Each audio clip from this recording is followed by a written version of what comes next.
Alright,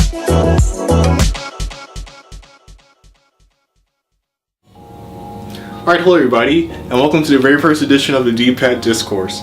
This D-Pad Discourse will be for the week that started on February 23rd, 2014. News came out earlier that Irrational Games will be shut down. Irrational Games is known for making BioShock Infinite, which was a great game in the opinions of many people. It had very high reviews, and a lot of people bought the game and enjoyed it. So this news disappointed many people, but I saw this news as a sign that something needs to be done about AAA gaming. Some changes need to be made.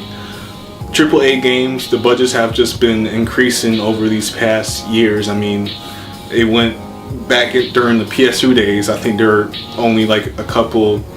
I think AAA games only cost about $2 to $4 million to make, while now in the present days on these current systems, the games are costing anywhere from 40 million to 80 or 100 million, which is a really huge increase in a matter of just a decade. And something really needs to be done to make these games not have as high budgets as they do, because even when the games are good and they sell well, they are still considered as failures from the studios because they just need the games to do so well because they just cost so much for these studios to make. So even when like a good game comes out and it gets good sales, the studio still might end up shutting down because it's still not enough for that studio to support themselves for future projects. So what needs to be done is that the budgets need to come down for these games, but if that doesn't happen and things continue on the road that they are for these AAA games, I think what's going to happen is that you're going to see a lot less variety than you already are seeing now. I mean, AAA games, there isn't that much variety in AAA games currently, and it's just going to get worse if things continue on down this path. So there's definitely some changes that need to be made when it comes to AAA games, and I hope they do, because I like games with all budgets. When I want my movie-like experiences, I go to AAA games, but when I just want pick up and play, I go to the lower budget games, either indie or just games that are just lower budget. So I really want the variety to continue on, but it might not. We'll see what happens. Alright, in other news, Microsoft announced this week that they'll be releasing a Titanfall Xbox One bundle. And this Titanfall Xbox One bundle will come with the Xbox One system, a digital copy of Titanfall, and 1 free month of Xbox Live Gold. And all of this will be worth $500, which is the same price as the Xbox One standard console.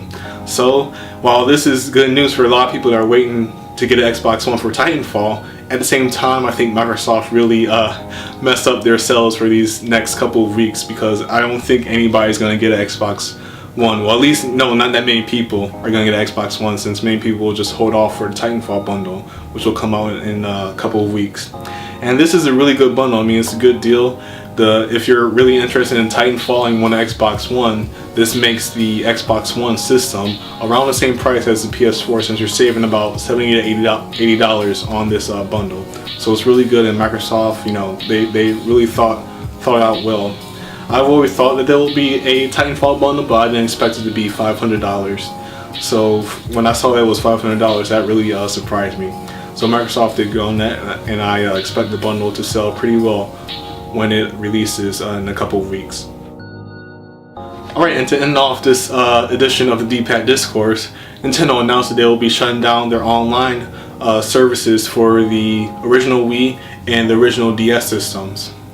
Now, these systems are pretty old, but there's still people playing on these systems. People still playing Mario Kart and Smash, which are pretty much the only two multiplayer heavy Nintendo games, Nintendo series, I should say. And these series are still being played to people this day, even though the systems are old. So there's going to be a decent amount of people affected by this.